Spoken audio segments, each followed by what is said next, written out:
Hi everyone, and welcome back to another BTLO replay. This week we've released a whole bunch to do with our Halloween seasonal event, and we've already gone through and done the 2 easies and the medium lab, which then unlocked Cursed Tomb, which is the hard instant response lab that we had.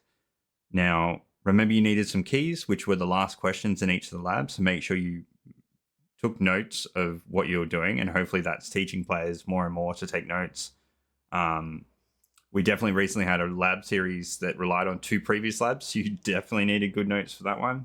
But before I jump into Cursed Tomb, I've already started spinning it up and we'll get into the scenario. Be sure to follow us on X, LinkedIn, or join the Discord server to keep in touch with the awesome BTLO community that we have. Links, as always, will be in the description box below, but for now, let's jump in and read the scenario. So we've got a note here. This lab requires completion of Urite, Nimbus, and Lola Chata, which were the 3 labs, respectively easy, easy, and medium, and the keys that you got from them. The keys are the answers to the last question in each lab mentioned. Hugh J is a new hire to the Citadel, and we've been contracted to perform some instant response work by looking at a memory image. He has said that the IT team were going through setting up his machine for analysis, but then he lost connectivity. He had come back into the office to do work, but he was having trouble logging in. Now, the staff can get into the machine, which is kind of weird. We also can't find a copy of the memory image on our file system. Hopefully you can get in and figure it out. Maybe a key will give you access to this lab. So we've got an extra hint here. And full disclosure, so I was the one that created this lab. I wanted to take you through and talk you through the thought process. So what we're going to do is first read the questions, and then we'll get into the lab and I'll talk a little bit about it before we first sign in. So we have suspicion that Hugh is committing fraud. What is a number that indicates this? So we have no reference for this yet. Hugh seemed like he was skirting our IT rules. What program did he install to keep his computer logged in? Find the NT build lab for the memory image that Hugh was meant to investigate. So that's from the scenario. So obviously we need to find that as well and then do it. What is the scalable threat hunting tool used in the memory image? So we're looking for a tool name.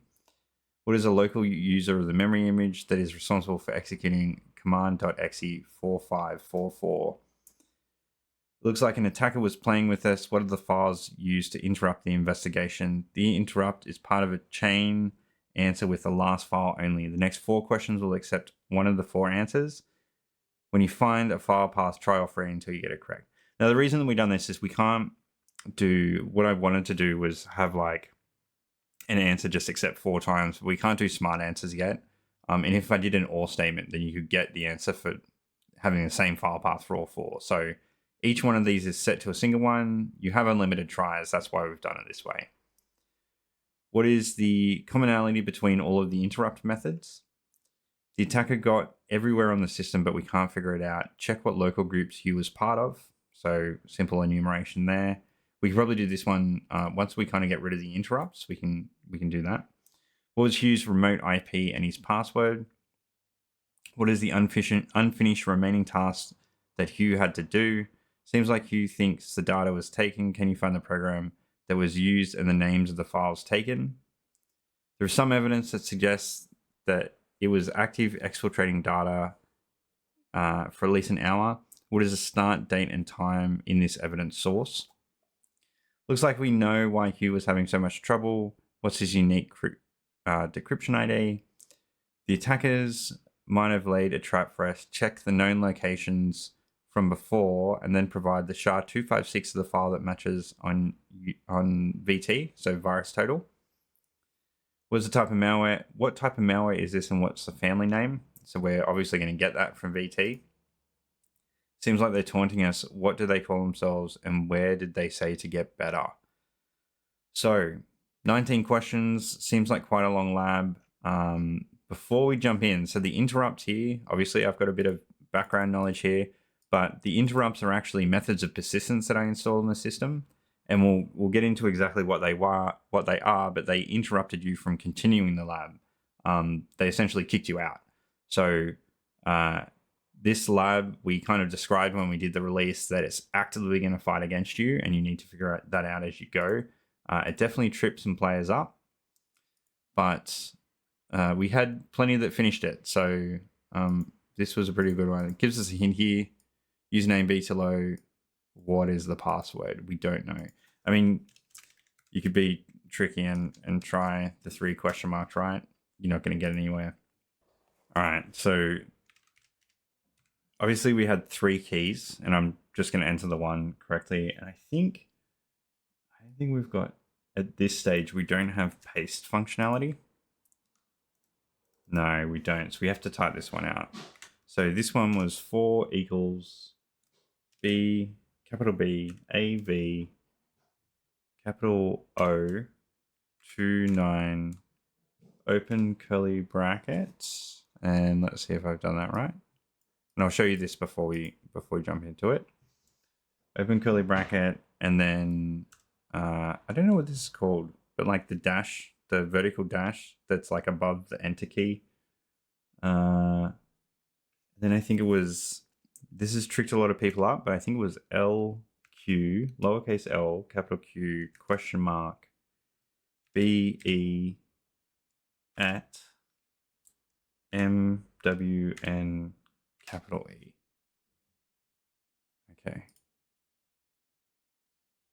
Okay, and looks like I got it right.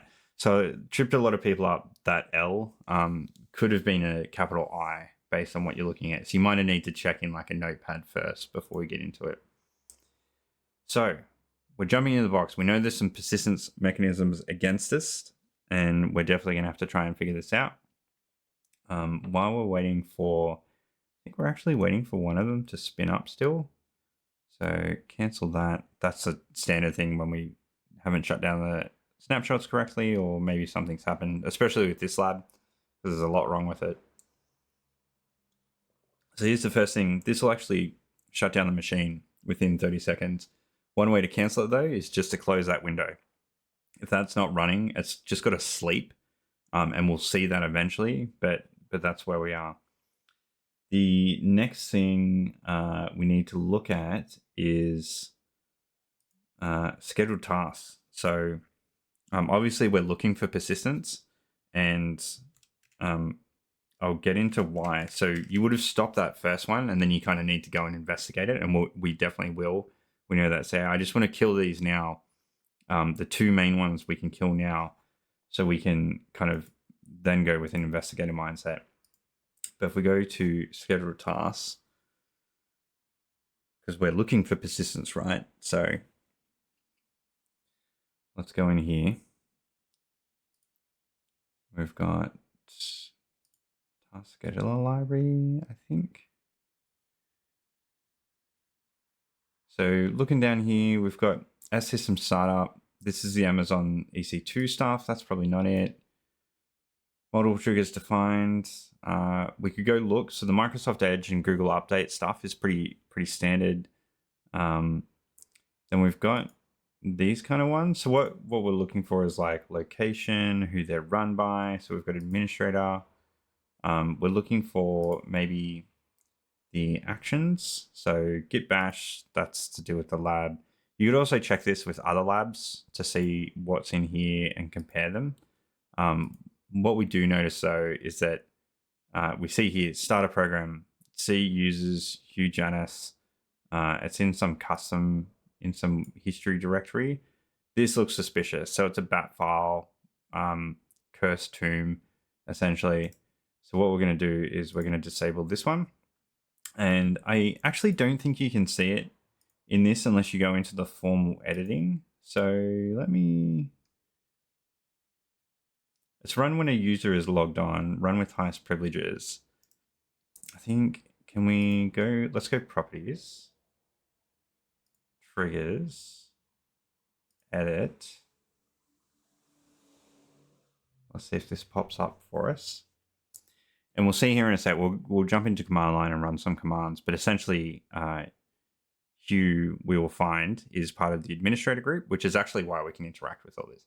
So here we go, advanced settings. You actually can't see it in this first part. I couldn't see it, but it's set for task, any user at login, and it delays for 15 minutes. So if you're playing away 15 minutes, this machine would kick you out with that. But that's where you would learn, right? You're looking for persistence mechanisms. Now, Obviously, when you're live playing this, you wouldn't know. There could have been many more. There are only 2 active ones. There are a few others around the box, which we'll get to. But for now, we're going to dig into this because this is our first lead, right? It would have shut down a couple of times. We would have figured this out. So let's go to where this trigger was. So it was in app data local, Windows history, cursed tomb. So we'll open up a command prompt. C users Hugh Janus, and then what was it? App data. So I need to view hidden items. App data local Microsoft Windows history. Now this is where we might get stuck, right?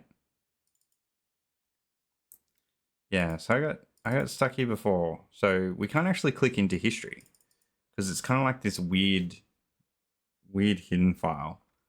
What we're actually going to do is we're going to jump into a command prompt.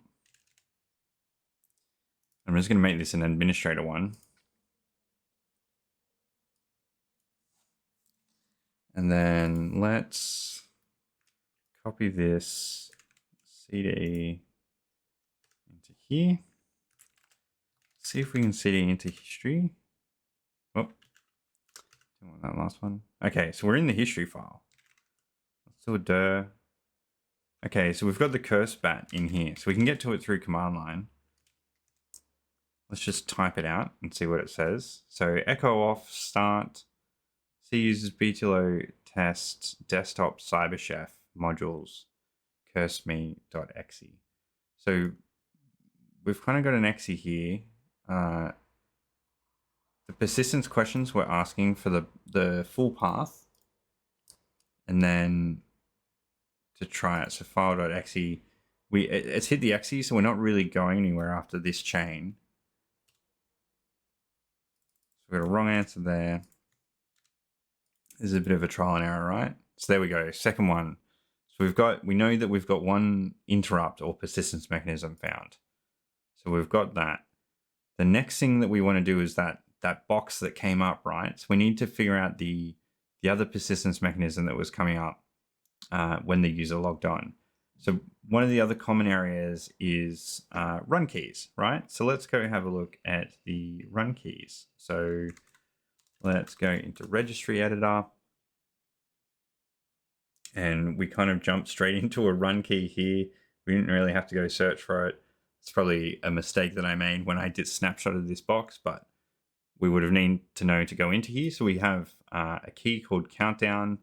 I know that when I set that it was the 30 seconds, right? But we can follow the bouncing ball now. So we've got a path here. So it's in roaming Adobe settings link. So let's just pivot from here. I think 4 should be enough. Yeah. Roaming Adobe, and then, oh, not LS. And my apologies. Let's go into full screen. Sorry for that at the beginning. So let's go dir/a and just make sure we're not missing anything. Am I in the right directory? Ah, my apologies. I am in the wrong directory. I'm in the wrong user.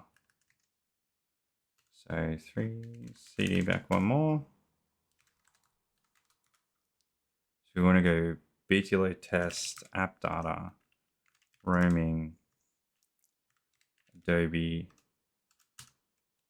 and now we can go to still flash player. There's the settings, so it must be hidden. And then let's see if I can type settings.link. Okay, it's a link file, but what we can do, link files are just shortcuts. So we should be able to pivot by looking at the properties and going from there. So Adobe, so there's the settings file. Don't want to run it because it will kick us out. So the target for this is app data local Microsoft suckers.bat. So let's copy this. So we have a bat file that we want to look at.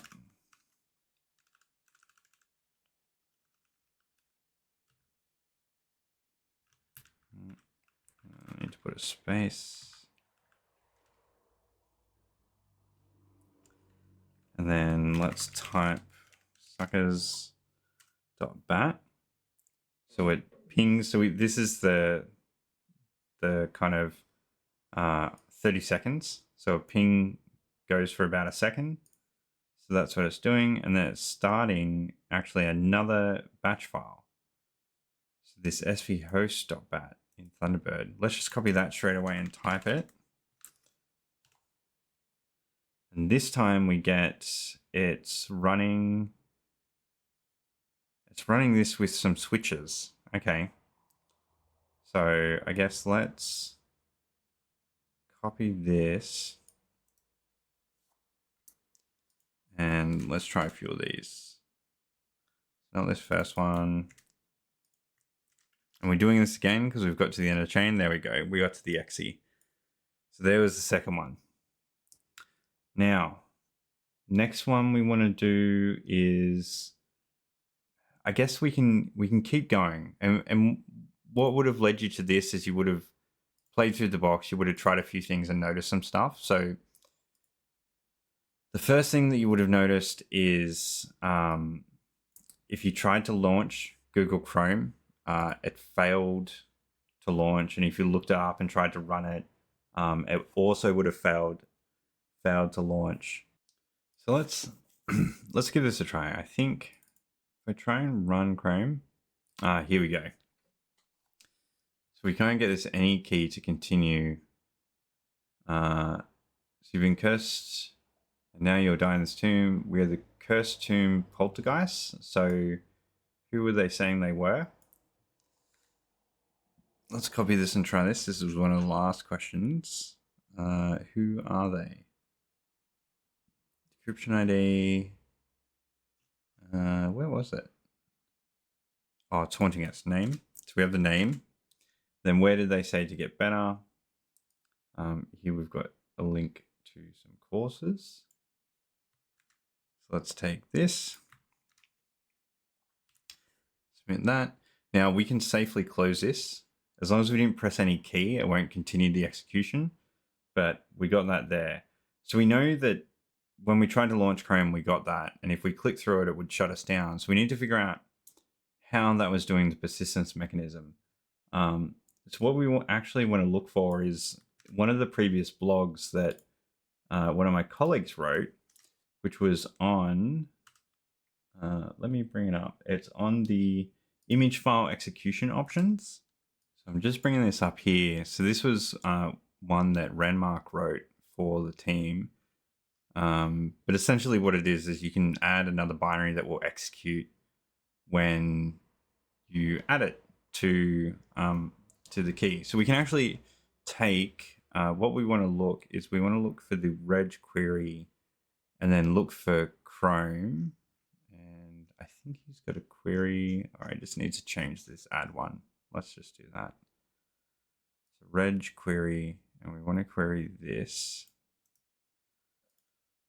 Let's copy that, minimize that. Let's go back to our, obviously we could use regedit to look this up as well.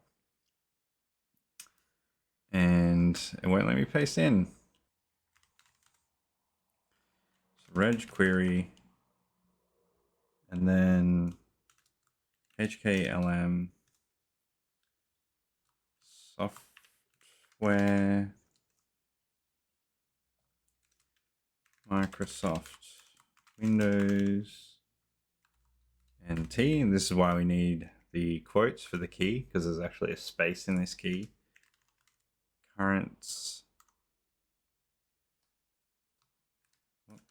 version image file execution execution options. / I think it's just chrome.exe. Now, this should work. Yes, and here we go. So this is the IEFO from that blog. It's got a debugger key set, and it's pointing us to see users BTLO contacts service with 2 eyes.bat. So now we can take this. Let's type this out. And yeah, what we've got is the pause. So the pause is the press any key within a batch file. And then we also have, with the same options that we saw before, right? And that's this service.exe. So let's take this and we'll go back to our persistence mechanisms. And let's just try, it's not that one, should be this last one. Excellent. So we've got this last one. All right, we're getting close. We've got one more to look at. Obviously, we've neutralized the ones that are going to kick us off straight away, but we still need to find more. Now, as we're going through the investigation, and I just want to tie a bow in all of these persistence mechanisms now, but as we're going through the investigation, we've obviously got the memory image that we have to search for and then answer the questions on. So the question is, how would we do that? Like, we look in our tools directory, we know that the attacker is messing with us, and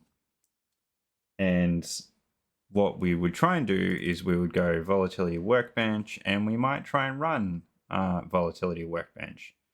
But we can see here, vol is like 14595. The application itself is quite small.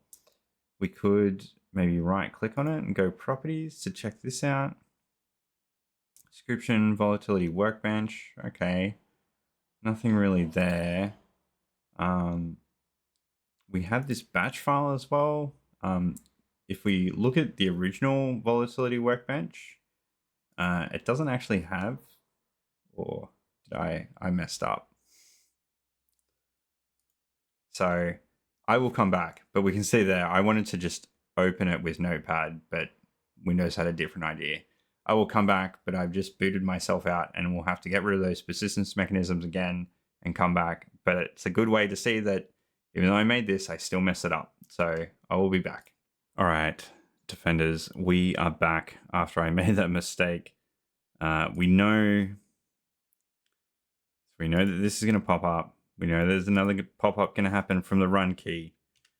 And then we also know we want to look at scheduled tasks. So let's try and close this now before I've got a bit of paranoia that it'll kick me out again. So we know that that one's neutralized because we just closed the window. We now want to open up scheduled tasks. And we want to disable that history task that's going to run. But we know we've got a bit of time. It'll run after 15 minutes. So let's disable that. Disabled. Close that. Now, where were we? We were in the tools. And I clicked the batch file, the run workbench batch file. So what we're going to do is actually open up a command prompt as administrator. And I open that up on my home system, which is not what I was meant to do. Let's try that again. Run as administrator. Here we go. And we know that we want to look in here and we want to type out, this was the run workbench.bat.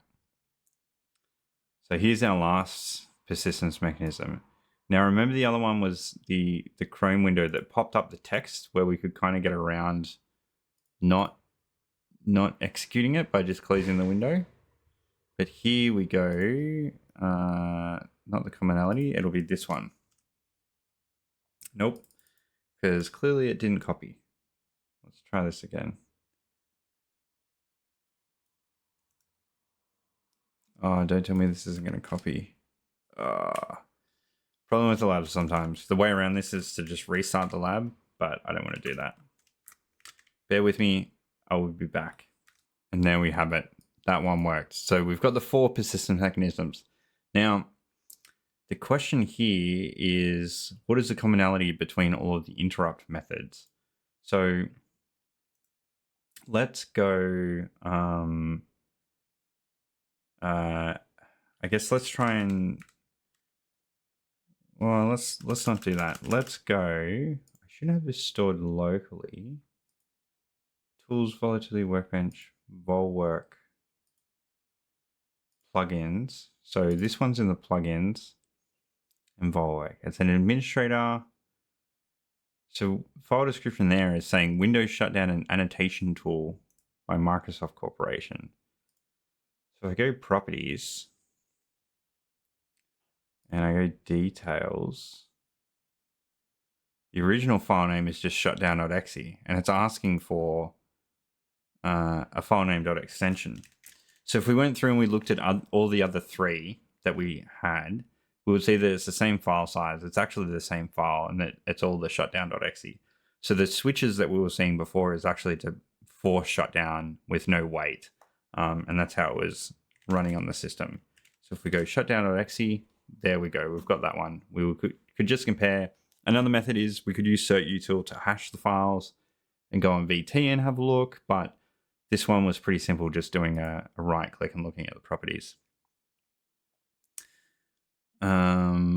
Okay, so now we can kind of continue down from here from question 10, I guess. We could do a quick, we've already got an administrator prompt. So if we go net users, so h.janus, so let's go net user h.janus. So we see that he's part of the administrators and the remote desktop users, and we only need 2 groups. Remote desktop users. So there we go there. What was Hugh's remote IP and his password? We still need to find that. Remaining task for Hugh. What are some unfinished remaining tasks that Hugh had to do? We don't really have anything for that yet. Seems like Hugh thinks data was taken. Okay, so we've got a lot more for Hugh. Let's continue on. So where do we want to go from here? So we've dropped the persistence mechanisms. So let's drop out of full screen mode and then let's try and find, to see if we've got some OSINT skills to find Hugh. So let's try one of the common areas. We also know he works for the Citadel, right? Citadel. Think that? Yeah. So Greater Perth area here. It's probably not it. Not Citadel. Let's have a look at these profile lists.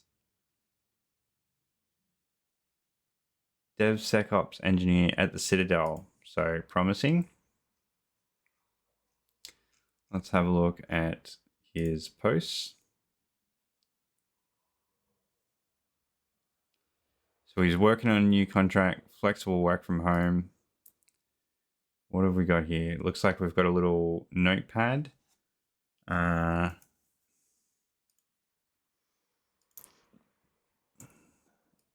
let's see if we can see what's on this. I'm zooming in. So we've got his RDP. It looks like we've got his username and password. Disable internet is the last thing that he had there. Let's see if we can see anything on here. This looks like we saw PMRes and the WebSockify in the services. So this is likely the BTLO machine, and he was using TeamViewer. So all hints there. Let's now go back into here and have a look at the questions. Go back to full screen. So what were we doing? So we needed his remote IP and his password. So if I scroll in, I had 54.253.126.24. And then his password was super CRETP at LSW0RD exclamation.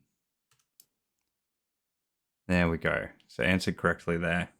Was the unfinished remaining task, so that was disable internet. So he was obviously meant to disable the internet and didn't. Seems like he thinks data was taken, so we need to find that and the names of the files taken. So you probably need to start looking in his directory for some of this stuff, but that's okay. We'll get around to that. Next, we want to, so we know where the admin, so we should have access to other users. If we go Hugh, and we do. So this is an interesting icon, and it's a very weirdly named file, and we've got a README here. Let's pop this open. So he's suffered ransomware, which is why he can't access anything. So decryption IDs, so that's common with ransomware operators. We need to find that, and it's here. So this is his personal decryption ID. Copy that. Oh, I don't have copy paste. This was this one. Okay, let me type it in. I'll be back. All right, so I've typed that out. Let's hit submit, and there we go. So we've got the decryption ID. So we know they've laid a trap for us. We still need to find that. What were we looking for though? We were looking for Hugh thinks that stuff's been stolen. So there should be a program here somewhere. Let's have a look. So it looks like even the X's were they were encrypted. So rclone is a file transfer tool. It's used quite a lot in ransomware cases. There's plenty of examples where you can go look that up. The most common one that I used to see it a lot in is Lockbit ransomware that it was used in. So it looks like he's got some contract work. He's got spreadsheets. He's got this exfil folder. So, and it's not encrypted. So let's try and extract the exfil. Cannot access this directory. I think we need to move this to ours. Did it allow me to do that? It's not pasting. Let me try and drag and drop. Give it admin privileges. Now we should have access to manipulate it. Yeah, here we go. So again, remember back, we had those keys from the other labs. One of the keys that we would try here is the GPS coordinates. So 0135 minus 103 44236. And we see that it actually extracted. So the exfil, there was just a spreadsheet dot XLSX, I think, but we can go look at the properties. Yeah, XLSX. So this one was rclone.exe spread sheet.xlsx. Now, this is also common when you read threat blogs on ransomware actors. They will often push everything that they want to exfil, particularly the stuff that they're really interested to start with, into one file to begin with. So the other thing that I want to show you here is if we open up this spreadsheet, we think that that would be part of the exfil one, right? Because it's just sitting there. It hasn't been ransomwared up, but let's see. So we've got OpenOffice installed on the machine. And we want to check out the look of this spreadsheet.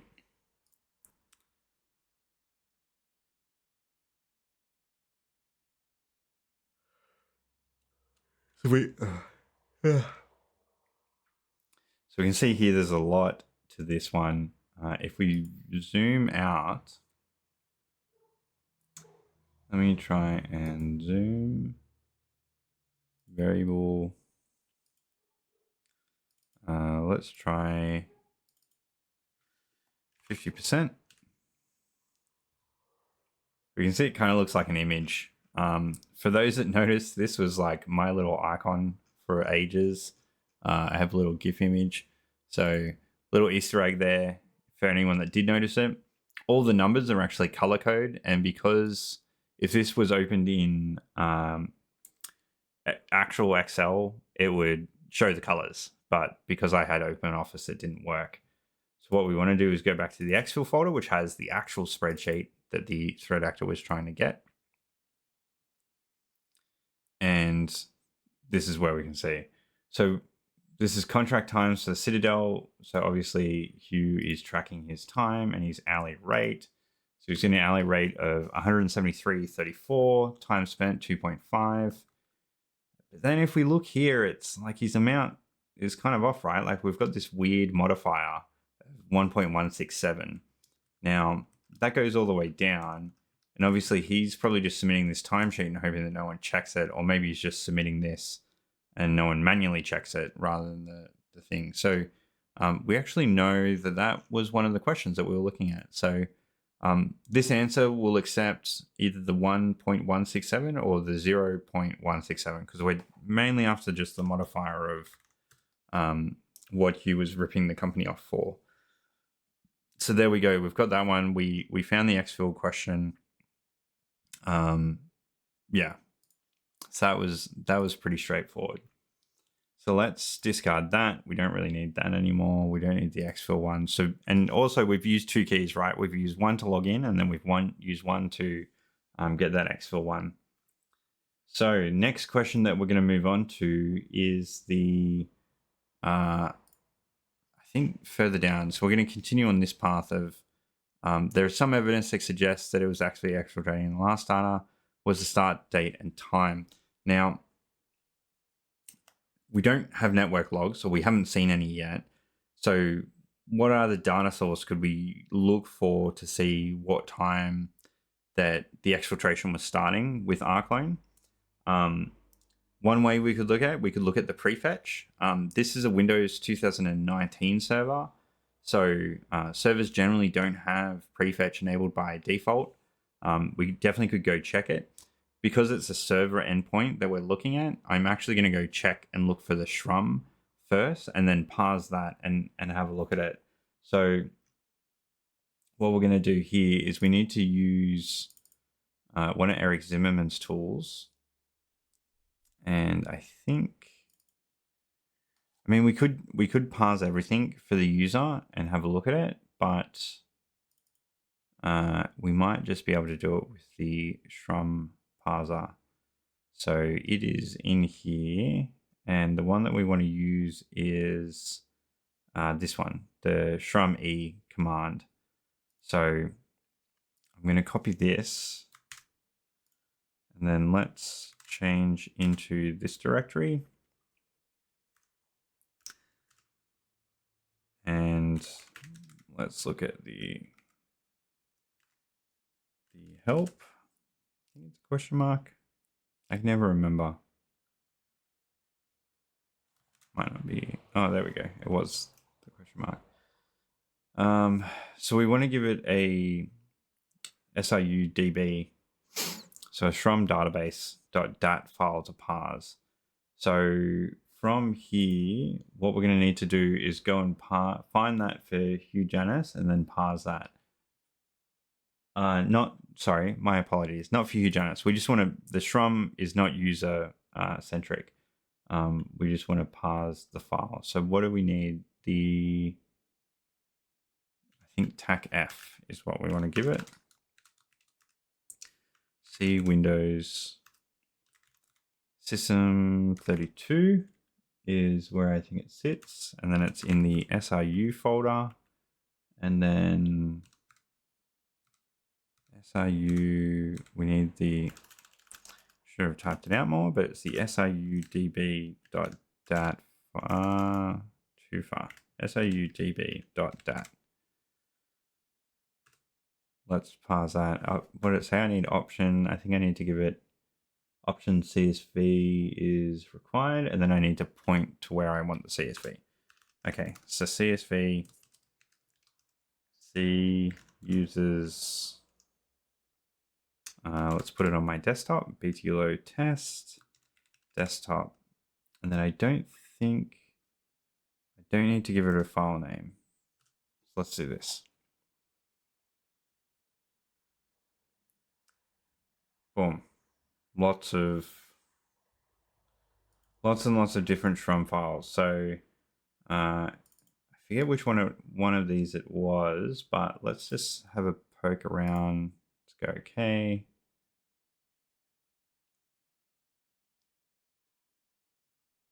So not this one.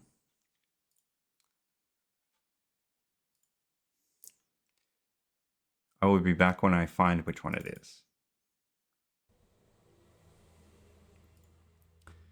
All right, so I'm back, and what we found was the app resource use info output, and I did a search for rclone, and then found that there's a few instances because it's not too accurate. Like the Shrum isn't accurate, and it's definitely not a full indicator of execution.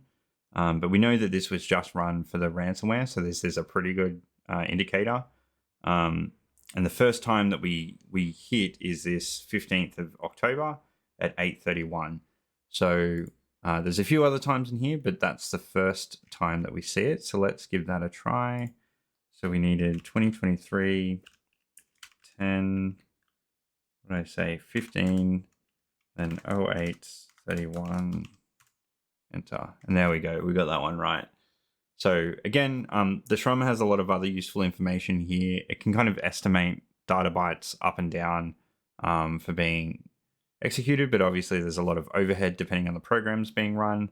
For command line programs like rclone.exe, you won't have too much overhead, but you still have diagnostics from the Windows OS that it's not fully accurate. But if you're in a ransomware case, you could actually roughly estimate because I mean the overhead's not that much. So if they were exfiltrating like terabytes of data, you could kind of tell by looking at the Shrum if it was recording and you had a far enough horizon for your evidence. So there we go. There we've done that one. Let's discard the changes, and we're done with that. All right, defenders. So we have just done the Shrum question. Next one we're going to move on to is where are we up to? Done 8, 16. Okay, so let's go. Let's try for this one. The attackers might have laid a trap for us. Check the known locations from before and provide. So where we would have got the hint here is, again, remember when I was saying like we looked for that persistence and we would have tried to open up volatility and run that file. And then I think it was one of these, but if we look, details. Okay, so we've got no details there. If we look at volatility workbench, their properties, let's get details here. Okay, so we don't really get anything there either.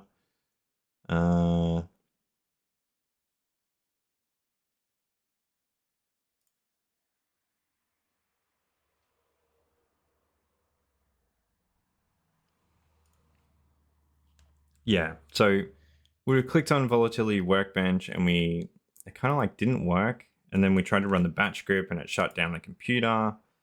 So let's change into this directory. And then we want to get the hash. So if I can spell util hash file because it's the verb.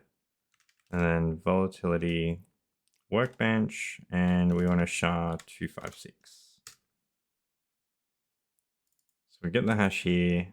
Let's copy that. And again, I don't have copy and paste out, so I'll type it into here and then we'll go to virus total. All right, so what I did was I actually got the MD5 sum, so I didn't have to type out as much, but let's head across to virus total and do a search.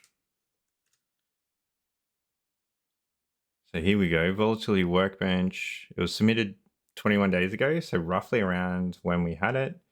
And we noticed that it's lockbit. Okay, so this is the SHA-256. Let's grab that. And then head back here, type of malware. So we know lockbit from some research, if we didn't know, is ransomware. And lockbit. And there we go. And then we've got the SHA-256, which we copied from VirusTotal. So we got 17 and 18 in the one hit. Let's then go to question... Wait, so we got question 19. That was the Curse Tomb one that we already picked up.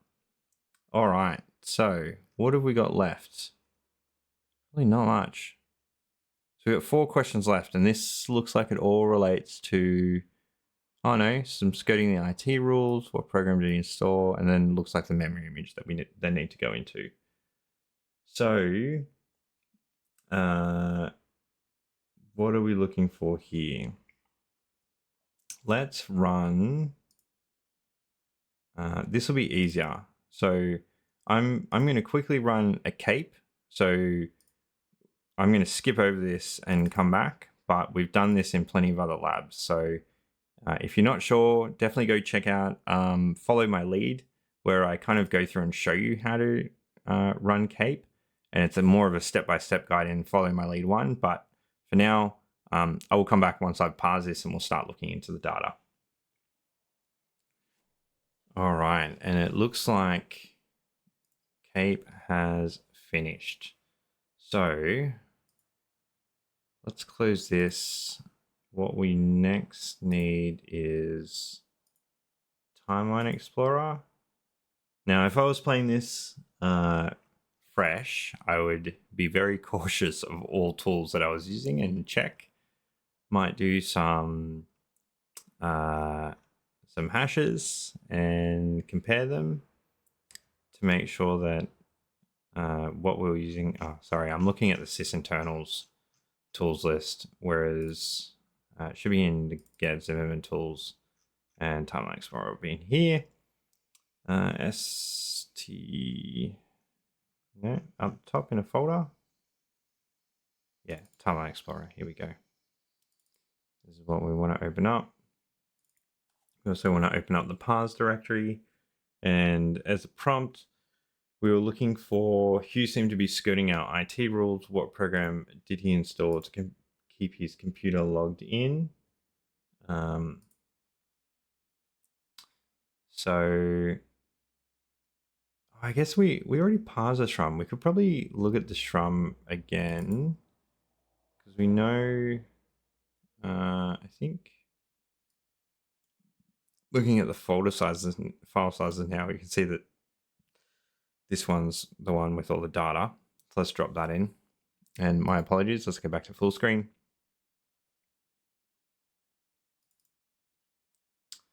So exe info, I wonder if this will be a good enough search. Yeah, so we can get his, pops up here. So caffeine, we know that, or if we don't know, we could probably go search this, right? But we know that caffeine will keep the computer from locking because it will run some stuff in the background. And we might have seen elsewhere. I think elsewhere, if you're searching through the folder structure, you would have seen 64 and 32. So you could kind of guess, but this is where you can see that it was running. It was 64.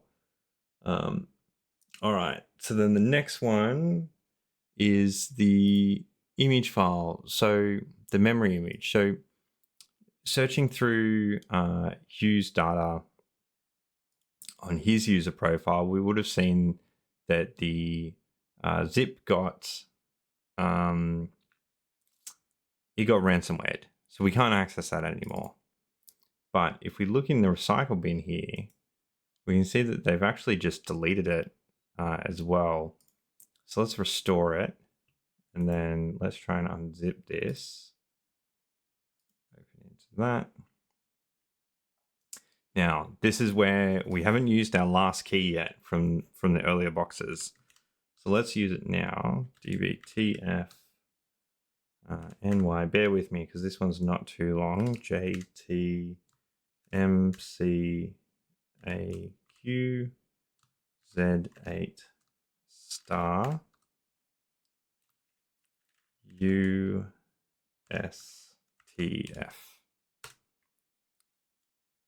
There we go. So it's actually starting to unzip. And then what we also want to do, I'm just going to close this. I don't need that anymore. I don't need that. So I'm actually probably going to use Volatility Workbench, but we know that that one's not great, right?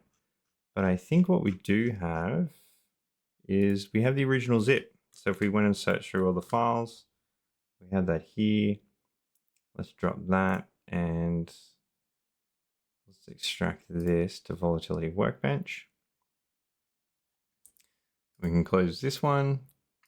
Now again, if I was being cautious, I would check, but we would see that the hashes now are different. We know that the file size is different as well. So they've likely messed with this and changed what was unzipped, but didn't bother to re-archive it and zip it up again. So wait for that to load and for the other one to unzip, and then I'll be back. All right, looks like we're done. Let's do a quick check of the folder. So we've got a raw image in there. Let's browse for the image. And I just want to go back to the BTLO desktop. Image raw. Okay, and then what was the questions that we need to go through? So find the NT build lab of the memory image Hugh was meant to investigate. So I think I have to run the process list first because it goes and finds the base kernel, I think, for the image. I could be saying that wrong. It's like the old version of Volatility. We had to get the profile for the image, and Volatility 3 does it by default, but clearly it's getting us to do the process list first. So we might be able to answer maybe question 4, question 5, but let us see. So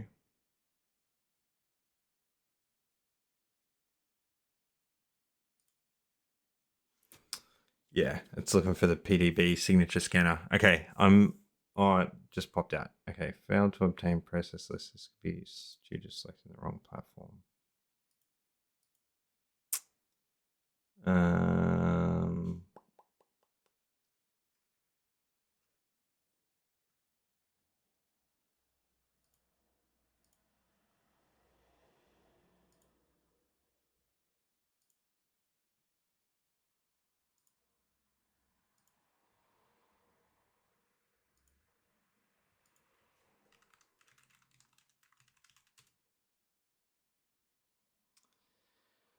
Okay, everyone. So what I found out off the defender who actually defeated this lab, which is something that I didn't even realize that I did, but we actually need to go into Hugh's profile somewhere and grab the symbols.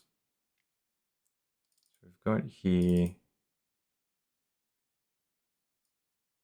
This is actually fortunate. I think that because I ransomwared his profile and it this file format was actually one of the ones that wasn't targeted by the ransomware. So we're actually, that would have broken the lab. Not being able to run volatility, or what I had done in the background just then was actually run strings on the memory image. So you would have had to like trawl through strings to try and get these answers.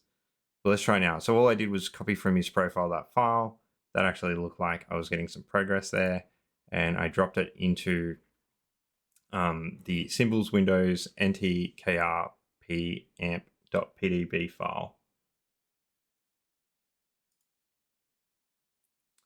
And here we go. So we've got all the we've got the process list here. So what I actually want to do first is let's answer this first question. So I knew that I wanted the info.info. So that's this one. And let's run this command. And it looks like the command is finished running, and we're looking for the NT build. So it's this one here. So we've got 7601.24214.x86 FRE.win 7. So it's a win 7 service pack 1 LDR. Yes. There we go.